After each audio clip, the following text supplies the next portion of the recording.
That's the vision. Right. Scale Ethereum together.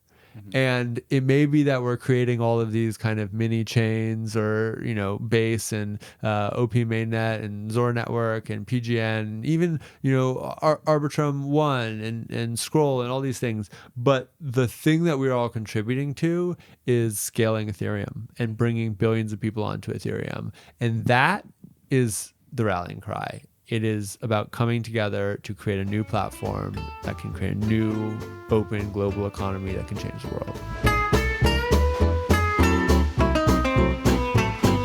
Bienvenue à Bankless Nation. Today at ETHCC, I talked to Jesse Pollak of Base. It's interesting everyone seems to associate Jesse Pollak with Base. He's actually at Coinbase building Base. And that actually is a difference. One of the nuances that we unpack in this show about Base, of course, is that Base is its own independent chain being incubated by Coinbase, but it is not Coinbase. It is a decentralized, or will be a decentralized layer 2, incubated by perhaps one of the largest centralized company in crypto, but will eventually be cast off on its own to join the superchain, the OP Stack superchain. So we unpack a lot of these conversations. Of course, we're all very excited about the seemingly, knock on wood, incoming layer 2 summer. And I feel like I start this conversation off here, that Base, the layer 2, is at the spearhead of what might be a layer 2 summer. And of course, layer 2 bull market is what that really means. Coinbase is going to funnel potentially thousands, tens of thousands, hundreds of thousands of users and developers onto Base at the same time that all of these other layer 2s have been building out their own groundwork. The ZK rollups, the ZK stack, Polygon, Optimism, all of these things have been growing roots for the past 3 or 4 years now. And with Coinbase funneling people into this industry through Base, these are the ingredients that have gotten so many in the Ethereum community excited for a potential layer 2 summer.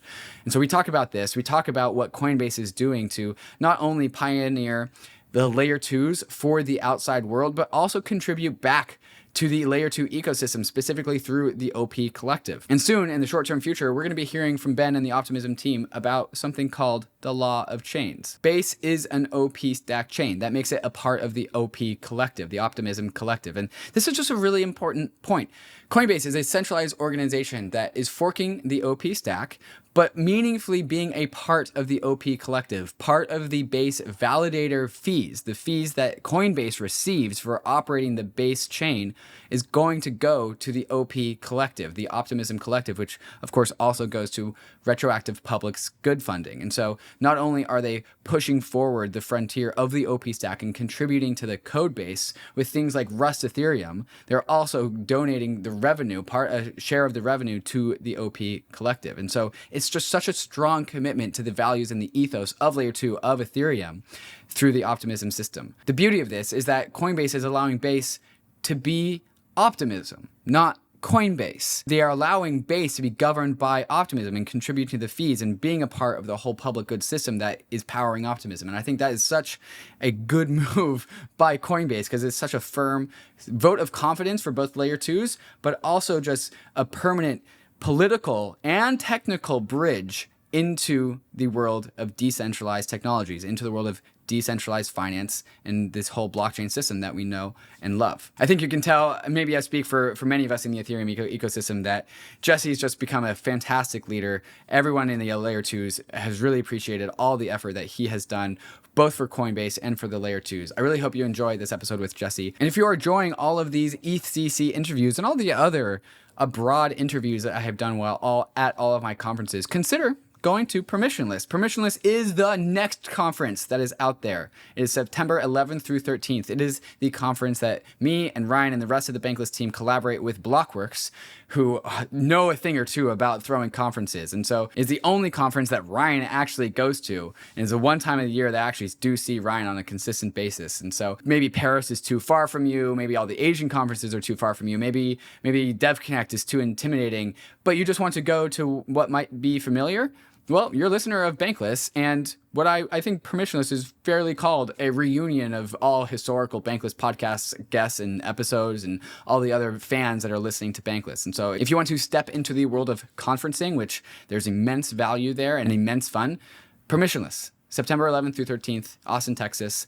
It's my first time in Texas. It's going to be my third time meeting Ryan. And so if you meet Ryan for your first time, you're only 2 times behind me. And so there's a link in the show notes to get started getting a ticket for permissionless. If you are a Bankless citizen, you get 30% off of your permissionless ticket, which basically means that Bankless citizenship pays for itself if you go to permissionless. So I look forward to seeing all of the Bankless listeners there, just like we did last year, and hopefully again for every single year after that. It is the Bankless reunion, the Bankless meeting place. And so I'm very, very excited about that. Conferences always get me very excited. But I know you ought to be excited for this particular conversation with Jesse Pollak from Base. So let's go ahead and get right into that conversation. But first, a moment to talk about some of these fantastic sponsors that make this show possible, especially KRAKEN, our preferred crypto exchange for 2023. We all need to get our boomer fiat bucks into the world of crypto, into the world of layer 2s, and perhaps you can use KRAKEN, our preferred exchange, to get that done. So let's go hear from them right now. KRAKEN Pro has easily become the best crypto trading platform in the industry. The place I use to check the charts and the crypto prices, even when I'm not looking to place a trade. On KRAKEN Pro, you'll have access to advanced charting tools, real-time market data, and lightning-fast trade execution, all inside their spiffy new modular interface. KRAKEN's new customizable modular layout lets you tailor your trading experience to suit your needs. Pick and choose your favorite modules and place them anywhere you want in your screen. With KRAKEN Pro, you have that power. Whether you are a seasoned pro or just starting out, join thousands of traders who trust KRAKEN Pro for their crypto trading needs. Visit pro.kraken.com to get started today. Introducing Polygon 2.0, the value layer for the internet. For too long, the limitations of blockchains have held back app development and stifled user adoption. The internet allows anyone to create and exchange information. What's missing is a value layer that lets anyone exchange, store, and program value. That's where Polygon 2.0 comes in. Polygon Labs has unveiled a series of innovations that will radically alter the Polygon ecosystem and Web3 as a whole. By leveraging groundbreaking ZK innovations, such as Polygon ZK EVM, the next iteration of the best-in-class Plonky 2 proving system, and a first-of-its-kind ZK-powered interoperability layer, Polygon 2.0 will give users and devs unlimited scalability and unified liquidity. Right now, there is a Polygon improvement proposal regarding a potential ZK-powered upgrade of Polygon Proof of Stake. If approved, Polygon Proof of Stake would become a Layer 2 ZK EVM Validium. So make your voice heard on this proposal by joining the Polygon Discord today. You have a chance to help the Polygon community give the internet the value layer it deserves. Enter MANTLE, an entire ecosystem dedicated to the adoption of decentralized, token-governed technologies. MANTLE, formerly known as BitDAO, is the first DAO-led Web3 ecosystem, all built on top of MANTLE's first core product, the MANTLE Network, a brand new high-performance Ethereum Layer 2 built differently from the other Layer 2s that you may be familiar with. MANTLE asked the question, how would you build a Layer 2 if you had the technology of 2023? MANTLE Network is a modular Layer 2, built using the OP stack, but uses EigenLayer's data availability solution instead of the expensive Ethereum Layer 1. Not only does this reduce MANTLE Network's gas fees by 80% compared to other Layer 2s, but it also reduces gas fee volatility, providing a more stable foundation for MANTLE's applications. The MANTLE Treasury is one of the biggest DAO-owned treasuries in DeFi, which is seeding an ecosystem of projects from all around the Web3 space for MANTLE. MANTLE already has sub-communities from around Web3 onboarded to help the growth of MANTLE, like Game7 for Web3 gaming, or EduDAO for in the world of DeSci, and Bybit for TVL and liquidity and on-ramps. So if you want to build on the MANTLE network, MANTLE is offering a grants program that provides milestone-based funding to promising projects that help expand, secure, and decentralize MANTLE. If you want to get started working with the first DAO-led Layer 2 ecosystem, check out MANTLE at mantle.xyz and follow them on Twitter at 0xmantle. Bienvenue à Bankless Nation. We are here at ECC, the third ECC since I think all of this crypto mania has really gotten started, and things are only getting crazier with Coinbase launching Base soon, TM. I'm here with Jesse Pollak. Jesse, welcome to Bankless once again. Thanks, David. Glad to be here. Hey, Bankless Nation. Glad to be here. Just talking to all y'all. So if you look at the reception of Base on Twitter, it's insanely positive. How is it in real life? It's been awesome. I mean, we've been so excited about the number of builders who want to be coming and building with us. And so, I think when we were kind of in the pre-testnet phase, we had a little bit of trepidation of like, how are people going to receive this? What's the response going to be?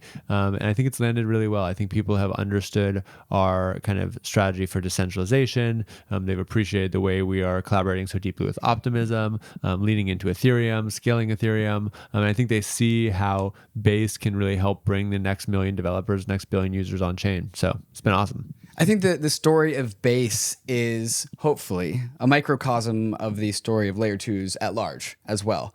There is a growing boiling sentiment among the Ethereum clan that we're on the cusp of a layer 2 summer. 100%. And perhaps Base is actually the spearhead of that. Maybe we could just take a moment. I know we've had this conversation every single time you've been on Bankless in the last year or so, but let's just go through just why is Base different from all the other layer 2s? We have Optimism, we have Arbitrum, we have the ZK rollups.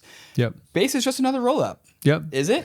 Why is it unique? Yeah, well, I mean, I think first off, we do think that the pie is massive, right? And so what we're really focused on is collaborating with everyone to grow that pie and make it so we go from the less than 10 million people we have on chain today to 8 billion people over the next few years. And so that's definitely the focus. In terms of the place where I think Base is going to be able to differentiate, I think the intersection of Base and Coinbase is really an opportunity for us to kind of get the full end-to-end experience working, right? And that's not to say that Base will exclusively work with Coinbase, right? Like Base is going to work with every wallet. It's going to work with every dApp. But I think having that kind of test bed where we can say, okay, what does it look like to distill down this user experience from, 12 steps to do something and a bunch of really complex infrastructure choices that users have to make to I want to do a thing, it's done.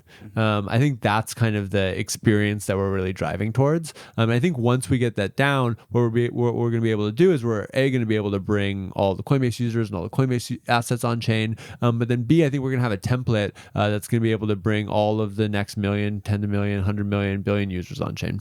And this is, of course, bullish for Coinbase because if people want to be like, hey, what's that DeFi thing? Coinbase has the answer for that. Exactly. And not just DeFi things. I think we're really excited about DeFi, but we're also excited about all of the kind of emerging consumer use cases that are happening on chain. I mean, increasingly we're seeing gaming on chain, we're seeing food on chain, we're seeing music on chain, we're seeing art on chain, we're seeing media on chain.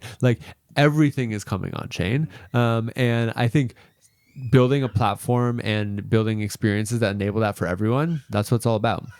Can we talk about what's it like for probably the largest centralized company that we have in crypto to build a decentralized network?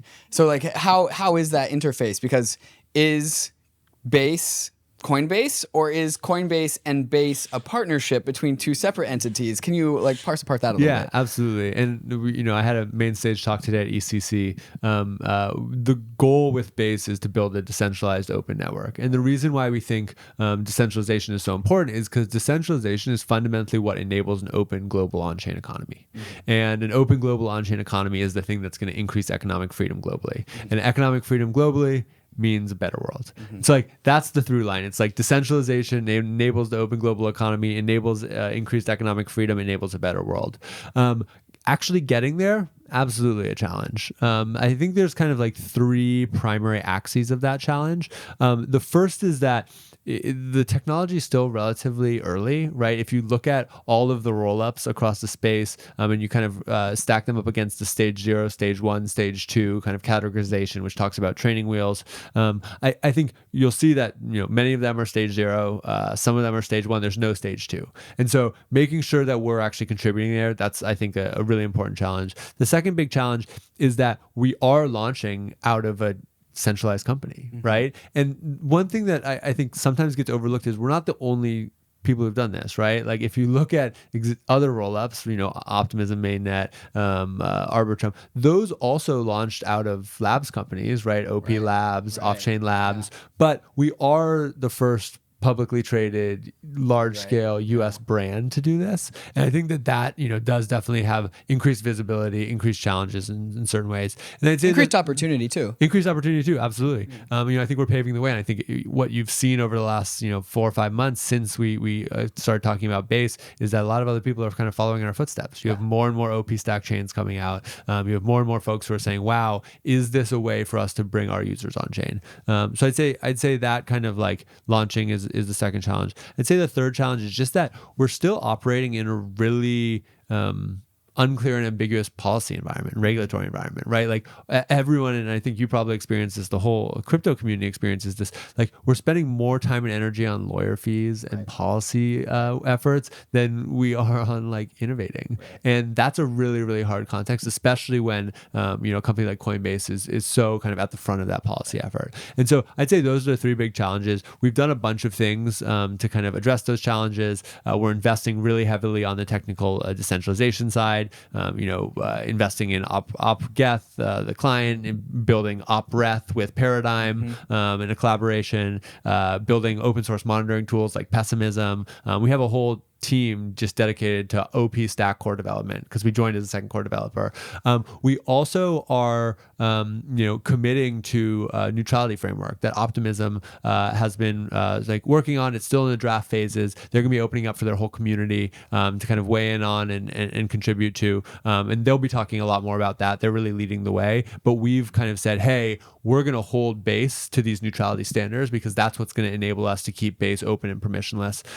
We've also set up the network, in the initial way we've launched it, such that it is sufficiently decentralized to actually adhere to those neutrality standards, so that Coinbase, nor kind of the Base team, is a single point of failure in the system. And then I'd say the third big way that we're really kind of addressing those challenges is we're creating sustainable funding mechanisms for Base to fund the public goods and the underlying infrastructure that actually makes it all possible.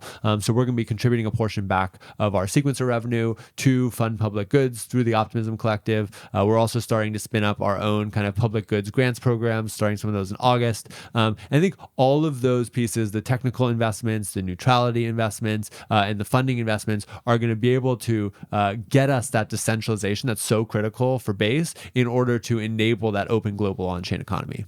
I think a big theme of your answer just now is twofold. It's really about trailblazing in two different ways. One is Coinbase is directly interfacing with a lot of the infrastructure and pouring in resources to make the infrastructure to support Base better. And the beautiful thing about that is that it's reproducible across chains.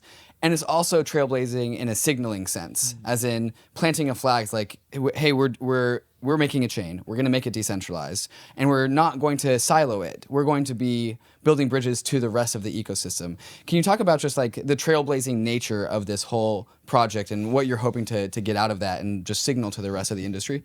Yeah. I'm just like getting a little emotional as you say that. It's, at the end of 2021, I kind of stepped into a new role, and the goal was figure out how to bring Coinbase on chain. It's like a 4,000 person public company. There's not a roadmap for that. Right? There's no here's what you do to bring the company on chain. And the first year was like wandering in the dark, literally just throwing things against the wall and failing. And, they actually, we shut down my team at some point where it was like, you've tried enough, try again. And then kind of out of the ashes of that shutdown, me and a couple people started to be like, what if we had one more shot? What if we took the learnings and we did it one more time? And that was Base, it's like the developer platform that we needed for the first few tries. And then the last year has been just trying our best to do what we think is right and what we think aligns with the ethos of crypto and the ethos of Ethereum. And again, there's been no playbook. No one told us, here's how you launch a decentralized network out of a public company. Instead, we've just tried to bring together really smart, hardworking, thoughtful people inside of Coinbase. And then what I like to call the super team of people outside of Coinbase, across OP Labs, across the Optimism Foundation, across all these other teams who are starting to build on the OP stack, Zora, Gitcoin, Cello, countless other teams who are contributing here. And we've tried to just be like, what do you guys think? How do you think we should be doing this? How do you think we should be leaning into the values of crypto and Ethereum? And I don't think we've been perfect. And I'm sure we're going to make mistakes in the months ahead and years ahead. And it's been really, really hard trying to figure it out. But I'm really proud of the decisions we've made thus far, the way we've learned from some of the early mistakes that we've made. And I do think that we're having a positive impact on showing the world that it's possible to come on chain. That whether you're a small company or a big company, this platform, the on-chain platform, offers so much new opportunity because for the first time, it fundamentally puts everyone on the same playing field and says, if you're a builder in the United States or in Paris or in Kenya or in Venezuela or wherever, you can build an app that anyone else can use. And if you want access to financial services and you're in any one of those countries, you can access the same financial services. And that opportunity, the equality of opportunity, the impact from an economic freedom perspective, it's worth trailblazing for. Right. It's worth fighting for. It's worth doing freaking hard things that none of us know how to do. And all we can do is just figure it out, try our best, make mistakes, learn. I think that's our ethos with Base. It's like one foot in front of the other, bring the world on chain. I think a reason why so many people find themselves in the crypto industry, after they get in here, they kind of understand that the old institutions are crumbling. They're not really serving sometimes to the best of their ability. They're not really serving the needs of the people of the world. The institutions of old are just decaying. And what's cool about and optimistic about the future of crypto that I think so many see, that I definitely see, and I think you see, is that we are offering new platforms to build new institutions. And we also have new institutions that look and feel like our old institutions, like Coinbase. It's a new crypto bank, and it does better things than old banks, but it's still the same form totally. Factor. Not to belittle everything that Coinbase has done, but when you tell me that Coinbase and Zora and the OP Collective and OP Labs and anyone building an OP stack chain has formed, I don't know what it's like a Telegram group of what'd you call it, the super team, and building this new foundation, that feels like a new institution, a new system of collaboration. That feels like the net new form factor. Totally. And there's no, like, to be clear, there's no Telegram group where there's like a cabal of us coordinating, right? Like it's around open source code, right? Like we started building Base without talking to the OP Labs team or Optimism because we looked at the code and we said, this is open source, it's MIT licensed, we can do whatever we want with it. And we started. And I know from talking to other teams that was a similar experience that they had, where they just started.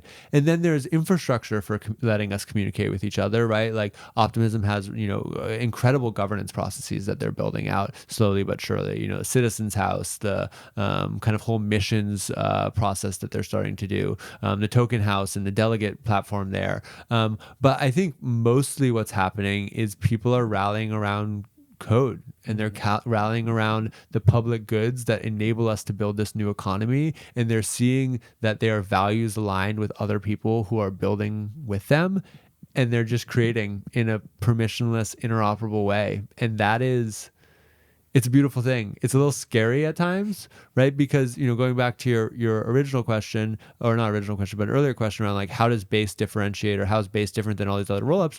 Like, we don't know yet. I mean, we do know, right? Like there's obviously ways that Base is different, but also we're all doing different experiments and like trying to figure out. But I think the thing that I'm keeping in my mind throughout all of this is that our ultimate vision is to scale Ethereum.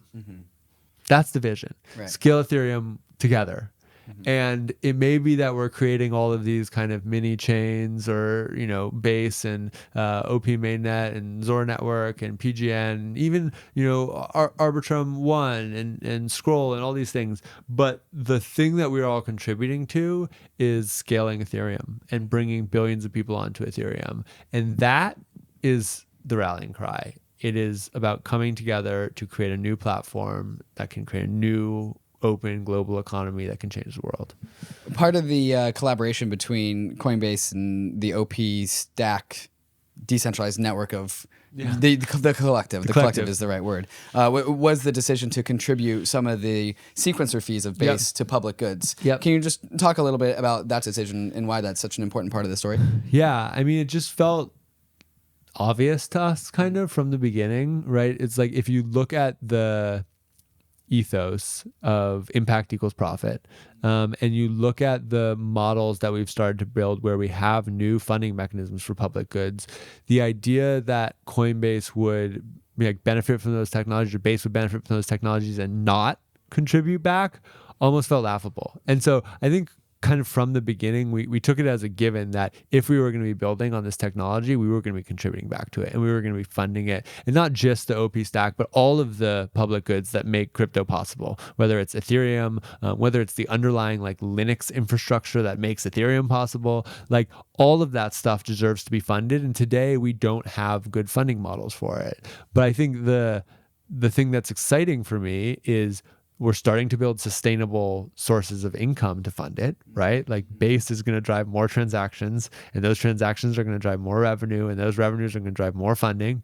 And then we're starting to build new and novel systems for funding, right? Like I had the privilege of participating as an individual, not as representative of Base or Coinbase, in the latest retroactive public goods funding round with the Optimism Collective.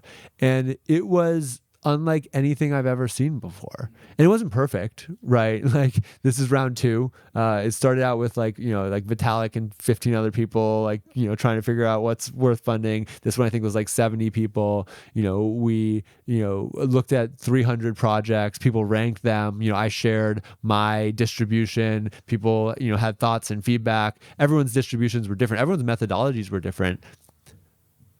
But it was like 75 brilliant people being like, how do we do this right? And that process, I mean, it was inspiring. And now we're gonna do it again, right? Like Retro PGF 3 is coming, 30 million OP, which is $33 million. Yeah. So some large amount of funding. And we're gonna, I've already been looking at the way they're starting to run it, and it like we're four months later, and they've already made a huge number of improvements. Right. And so that iterative process of like, we're gonna fund, we're gonna experiment, we're gonna learn, we're going to fund, we're going to experiment, we're going to learn, we're going to fund, we're going to experiment, we're going to learn until we have literally rebuilt the world on chain. That's what it's all about. MetaMask has something new. Introducing MetaMask Portfolio. MetaMask Portfolio is the best way to view your crypto portfolio from a holistic level. See everything across all the chains all at once. In your portfolio, MetaMask will report the aggregate value of all the assets in your MetaMask wallets, and even the other wallets you import too. But MetaMask Portfolio isn't just a passive portfolio viewer. It is a place to do all of the money verbs that make DeFi so powerful. You can buy, swap, bridge, and stake your crypto assets. So not only is MetaMask the easiest place to see your wallets in aggregate, but it's also a powerful battle station for all of your DeFi moves. So go check out your MetaMask portfolio, because it's waiting for you to open it up. Check it out at portfolio.metamask.io. ARBITRUM is accelerating the Web3 landscape with a suite of secure Ethereum scaling solutions. Hundreds of projects have already deployed onto ARBITRUM 1. With a flourishing DeFi and NFT ecosystem, ARBITRUM Nova is quickly becoming a Web3 gaming hub, and social dApps like Reddit are also calling ARBITRUM home. And now, ARBITRUM Orbit allows you to use ARBITRUM's secure scaling technology to build your own Layer 3, giving you access to interoperable, customizable permissions with dedicated throughput. All of these technologies leverage the security and decentralization of Ethereum and provide a builder experience that's intuitive, familiar, and fully EVM compatible. Faster transaction speeds and significantly lower gas fees. Are you a dev but you don't know Solidity? With Stylus, Arbitrum's upcoming proposal for a programming environment upgrade, developers can write smart contracts in Rust, C, C++, and many more coding languages. Arbitrum empowers you to explore and build without compromise. Visit arbitrum.io, where you can join the community, dive into the developer docs, bridge your assets, and start building your first app on Arbitrum. Are you planning to launch a token? Is your token already live? And are you granting your employees and contractors vesting token awards? And are you trying to figure out how to take care of taxable events for your team? TOKU makes implementing a global token incentive award simple. With TOKU, you will get unmatched legal and tax support to grant and administer your global team's tokens. TOKU will help you navigate across the lifecycle of your token, from easy-to-use pre-launch token grant award templates to managing post-cliff taxable events with payroll. For legal, finance, and HR teams, it's a huge complex task to have to comply with labor laws, payroll and tax obligations, tax reporting, and crypto regulations in every country that you employ someone. It's difficult, time-consuming, manual, and costly, and it's drawing more attention from global regulators and governments. TOKU makes it simple for leading companies in the space: Protocol Labs, Hedera, Gitcoin, and many more. So if you want some help navigating the complex world of token compliance, go to toku.com/bankless or click the link in the description below. Yeah, I think that really fits in with this whole layer 2 summer that we're all anticipating we all feel like we're on the cusp of, slowly but surely. When we did retroactive public goods funding too, I told a team like, hey, if you got a retroactive public goods, like tweet at me and I'll retweet it. So I was just retweeting all these teams getting somewhere between $1,000 and like $50,000. Yeah. And it felt like I was reminded of Andreas Antonopoulos' meme of the Festival of the Commons. When more people use the same systems, it actually improves. This is the nature of open source. Yeah. But now when you inject economics into the Festival of the Commons, all of a sudden you have retroactive public goods funding, and then you have that like raining little rewards on all of these projects that are asking for funding to build the collective. Yep. And when I saw retroactive public goods 1 and 2, I was like, man, that is actually kind of a drain on the OP token, because these layer 2s, they're so young. It's still like coming basically out of VC funding to start this whole thing. But then if you tell me that the base OP stack chain is contributing some of its validator rewards, the sequencing rewards, to the collective, along with Zora chain, along with the Lattice chain, along with the OP Mainnet chain. And you're also about to tell me that there's probably 10 more OP stack chains in development that we haven't heard about, and we're on the cusp of a layer 2 summer. All of a sudden that feels very, very Festival of the Commons to me, and it makes me optimistic. Yeah, I'm optimistic. It's building. It's all coming together, and I think it's happening this summer. Layer 2 summer, on-chain summer. It's summer, and the builders are feeling the energy. You know, like the moment is now. I think we've been waiting a long time for the infrastructure to be ready, but it's ready, and the apps are here. And the builders are here, and we're going to bring the next million, then 10 million, then 100 million, then billion users here as well. Yeah, knock on wood, but there's wood right here, so I'm going to do it. But it's seemingly that we're out of hopefully we've bottomed on the whole regulatory onslaught towards crypto. Things seem to be tilting in our favor. And one of the things I've been talking with Ben Jones and Kevin Owaki about for the last year is sustainable public goods funding is one of the best ways to legitimize crypto to the public. When we can start funding systems and public infrastructure that no other system has, all of a sudden crypto becomes extremely favorable. 100%. And crypto has had its, we've had our troubles. 2022 wasn't so great. 2017 wasn't so great either. But slowly but surely, we seem to be building our own foundations to stand on that are provable and verifiable, that we can show the world that this is what we were trying to get at the whole time. Sorry about 2022, but we've got this now. 100%. Can you talk a little bit about how Coinbase wants to take that message public, and maybe how Base can help that narrative spin? Yeah, absolutely. And I think if you look at kind of the messaging coming from Coinbase and the work that Coinbase has been doing, particularly on the like policy and branding side, I think the story we've been telling is that it's time to upgrade the system. We have been leveraging these systems for our economy for the last many years that are decades old. They're 50 to 70 years old, and they kind of suck, right? 3 to 5 days to do anything, expensive to send money to anyone. And I think we see Onchain as a new platform that lets us upgrade the system. And the story that we want to tell the world is upgrading the system is really freaking good. And it's going to let us do a lot of the stuff that people hate doing in a way that's way better. And it's going to make a lot of people's lives better. And that the utility that is emerging on chain in this new upgraded system is here. It's here now. And that's worth standing for. You've seen our Stand With Crypto campaign with the Shield. We're continuing to kind of pound the table on that. We're continuing to work with policymakers to help them understand why upgrading the system is right, why utility is here, and what the utility actually is. And I think all of that is starting to kind of turn the tide. And it's being, I think, amplified by the fact that we are lucky, especially in the United States, to have a series of governmental systems that have checks and balances. And I think we're starting to see that those checks and balances are working, right? We just saw the XRP ruling happen. If you look at Coinbase, we say that was a W for the industry. And that's right? Like that. We need to have more judges who are weighing in and saying, hey, like let's look at the laws and let's evaluate them. And that's what we're excited to have the conversation about with the ongoing conversation between Coinbase and the SEC. Another big one that I was really excited about was the Pool Together case, where the judge threw out the case and said, like, no, actually you can't just go after this team that's trying to innovate because you thought it was a good idea to sue them. And those kind of those moments where we see our systems working as we've known they're supposed to work, but we maybe haven't quite seen it yet. Slow. It's slow. And in that slowness gave us lack of assurances. Like, are they going to do it? Is it going to be right?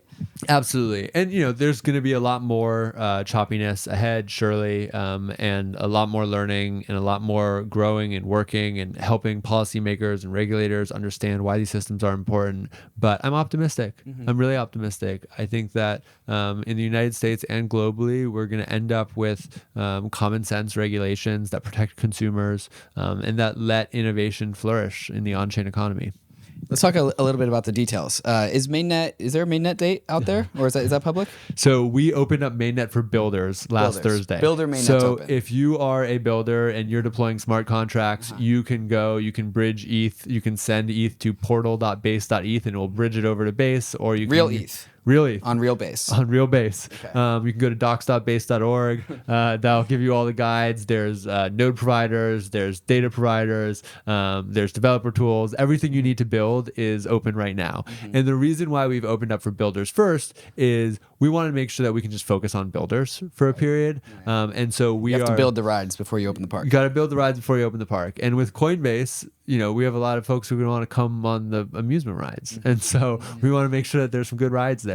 And so that's what we're focused on right now. I've been here in Paris, just talking to builders, helping them getting into the weeds, helping them figure out like what they need, helping them deploy. And we're going to stay focused on that for another couple weeks. And then early August, we'll be sharing a date soon. But early August is what everyone is kind of cranking towards. And so full mainnet. Full mainnet. For user mainnet. User mainnet. Everyone. Open access Rides to everyone. are open. Rides are open. Early August. We got a lot of other stuff coming after early August that's going to be exciting. And one thing to note just for all the builders out there is we're running this campaign where if you deploy your dApp, you verify your contracts, you can earn the Genesis Builder NFT, which is just a commemorative NFT that's going to signal that you deployed early in this builder window. So you can find that at builder.base.org.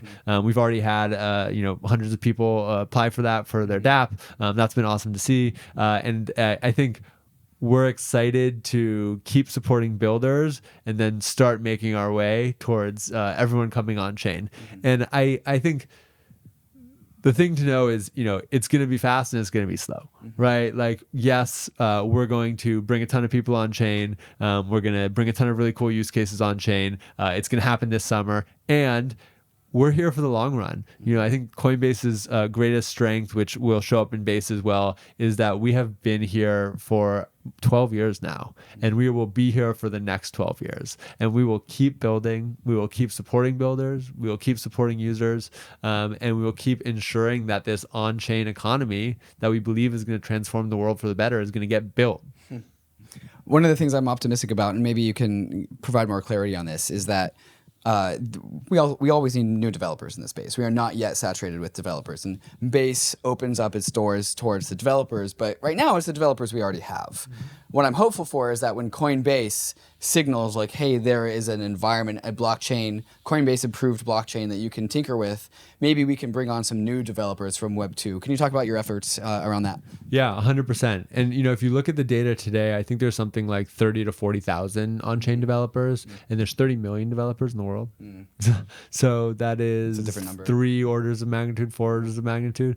And so we've been doing a lot to try and kind of create on-ramps for people who are traditional Web2 developers who want to be coming into crypto. The first thing we did was we launched Basecamp, which is a fully self-guided curriculum where you can learn how to do smart contract development. You can find it at base.org/camp. As you kind of learn, you'll earn little NFTs that show the progress that you've made. And it takes you kind of all the way from I've never written a smart contract before to I'm writing like a pretty complex step. So that was the first thing we did. We're also right now piloting internally what we call Base Bootcamp, which is a full bootcamp.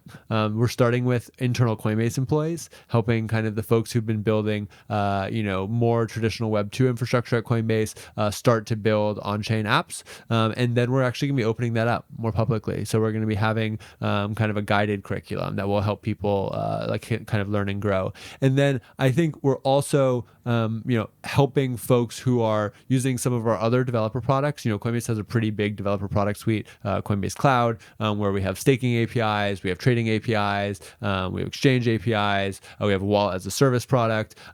All of those we kind of see as entry points where folks maybe start doing kind of more traditional Web2 APIs or integrating their crypto, integrating wallets into their Web2 apps. And then we kind of gradually pull them over until they're writing smart contracts, they're building on Base, and they're helping create kind of the foundations of this new economy. So a lot more work to do. We got to get from 30,000 to 30 million, but I think we're off to a pretty good start. One of the recent releases out of Coinbase was that Coinbase wallet wallet as a service system where you could just as an API for wallets is like the best way to describe it. Maybe that is what it is. That's actually exactly what it is. Nice. Dev points. Let's go. How does that integrate with Base? How does that kind of just fulfill the vision that we want? Yeah, absolutely. So Base is supported network in there, so you can get started integrating WAS into WAS is like wallet as a service. WAS.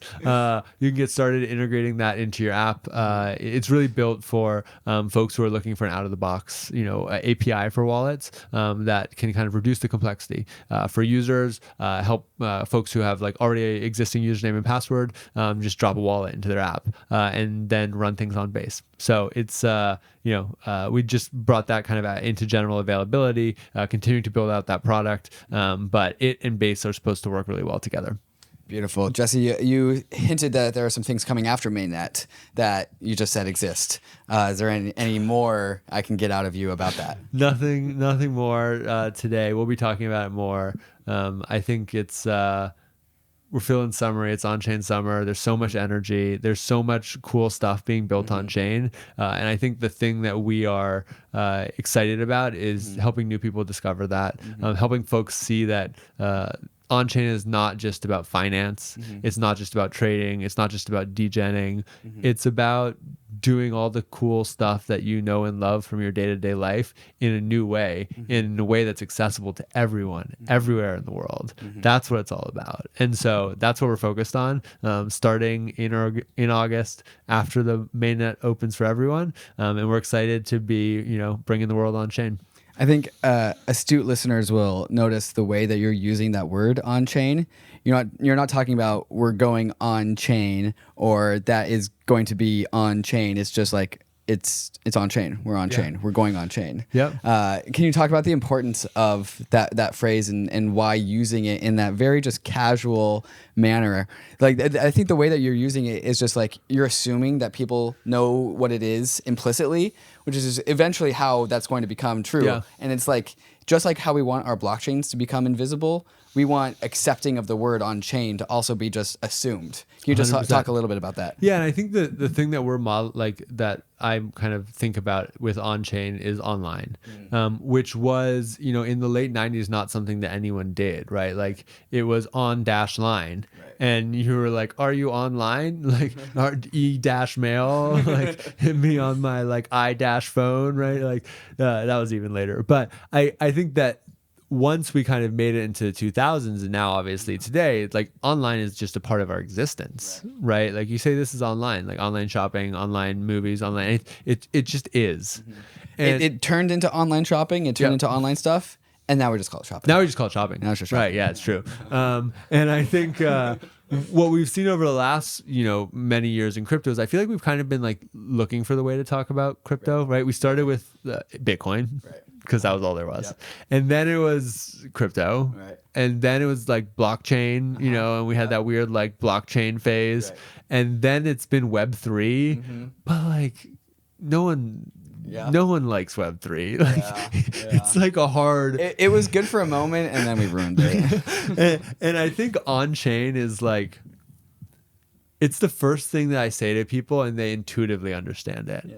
And the second I say Onchain, like online, they're like, oh, it's like new but also familiar. And I think we just got to will it into existence. I think that's right. Right? We just got to will it into existence. We got to will into existence that Onchain is this platform that powers incredible experiences for all of us all the time, and is going to be a fundamental part of the world. And like online, it will go from on-chain, which is where it was, to on-chain now, which is where it will be probably for a decade.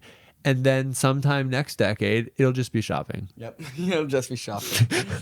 Jesse, this has been fantastic. It makes me very optimistic about the future of what we've got. And being optimistic in a bear market, I think is just the best place to be. So thank you for guiding us through this conversation and getting Base to mainnet, soon TM. I appreciate that. I like to say we were in a crypto winter, and then we had builder spring, and now it's on-chain summer. So I'm feeling optimistic. It's time to build. Thank you for having me. Bankless Nation, you know the deal. Crypto is risky. Layer 2s are risky, probably. New layer 2s, there's something there. But we are headed west no matter what. We're also headed on chain, so we will see you there. This is the frontier. It's not for everyone, but we are glad you are with us on the Bankless journey. Thanks a lot.